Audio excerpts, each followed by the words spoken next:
Let's move on to South Carolina Senator Tim Scott. This one, it's a woozy. We're about to watch Kristen Welker on NBC's Meet the Press expose Tim Scott as a profound threat to the American Republic as it approaches the 250th anniversary of its creation on July 4th of 2026. Let's go through this piece by piece so you can understand what it is that Tim Scott is saying. But first, let's set some parameters. Let's set some boundaries. Let's invoke reality so we understand what it is that Tim Scott is setting up. Let's appreciate how dishonest this man is. First, the 2020 presidential election in the United States of America was the freest and fairest election in all the broad sweep of American history. That is not to say that there were not isolated incidents of criminal activity, voter fraud. In fact, some of those people, a handful, have mostly been identified with, guess who? The MAGA right. But the idea that the election was stolen, as has been asserted over and over and over and over again by Donald Trump, is not true. There is no evidence that has ever been presented that stands up as fact, as reality. It is like Kristi Noem's meeting with Kim Jong-un. It is bullshit. It is not real. It is not true. It is a fantasy. It is a lie. Let's keep watching.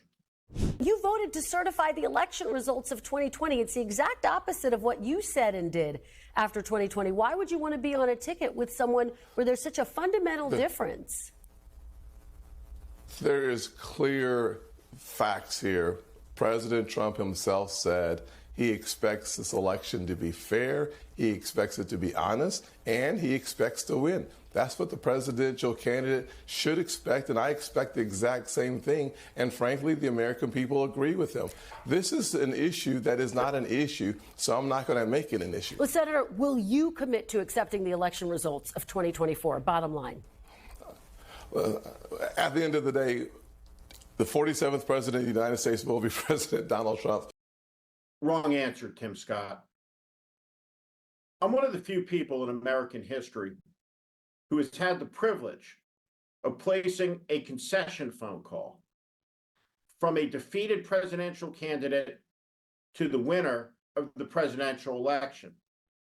I did it on behalf of John McCain to Senator about to become President-elect Barack Obama.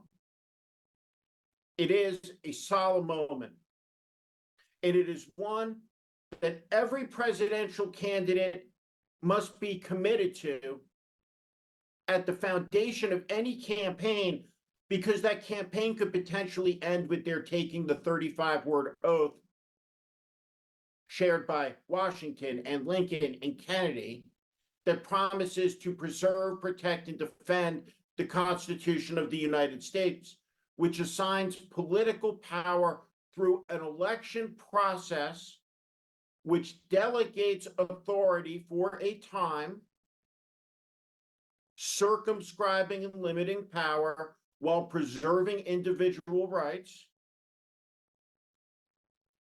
always through the will of the people, through an election. Our American society falls apart if this compact between us falls apart. Donald Trump has broken this. This is what Kristi Noem means when she says he broke politics. How dare these people defame and insult George W. Bush and Mitt Romney, men of character, men of decency. Let's watch Kristen Welker come back around on the second pass to the easiest and most obvious question you could ever ask a United States senator in this country. And what is most disgraceful about it? This is a black Republican senator from the secessionist state of South Carolina. Incredible. Let's watch round two. Yes or no, will you accept the election results of 2024 no matter who wins? That is my statement. But is it just yes or no? Will you accept the election results of 2024? I look forward to President Trump being the 47th president. Kristen, you could ask him multiple times. Senator, just a yes or no answer. So the American people will make the decision. But I don't hear you committing for President Trump. That's clear. I don't hear you committing to the election results. Here's the challenge. Will you commit to accepting the election results? This is why so many Americans believe that NBC is an extension of the Democrat Party. 5 times. Kristen Welker has just asked Tim Scott 5 times. A simple question.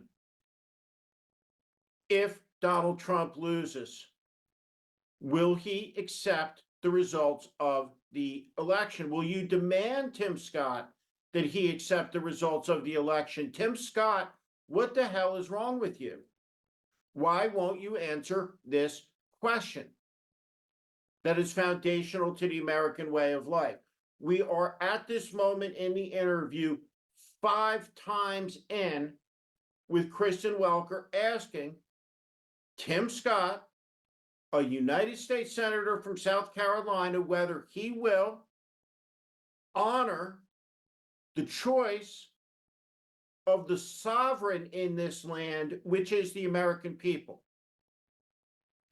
Remember this, Tim?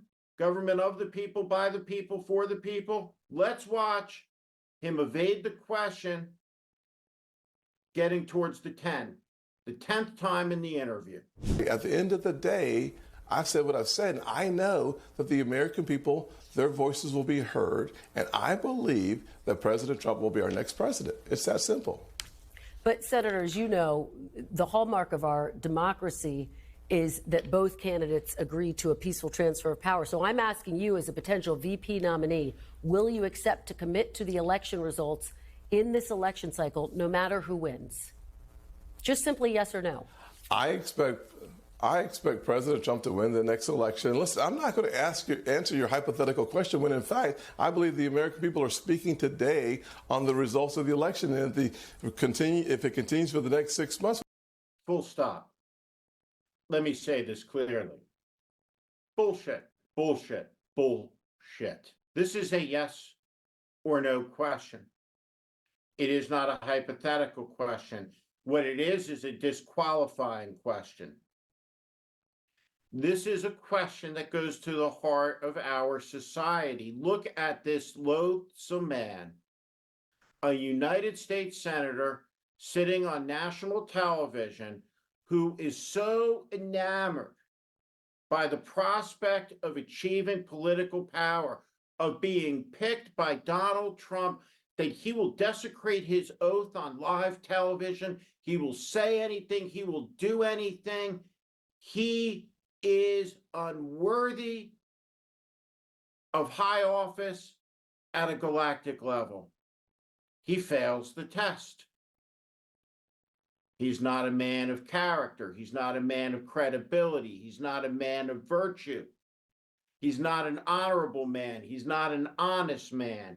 He is unworthy. He's cast aside patriotism because he has a taste of celebrity and fame and power, and he wants more.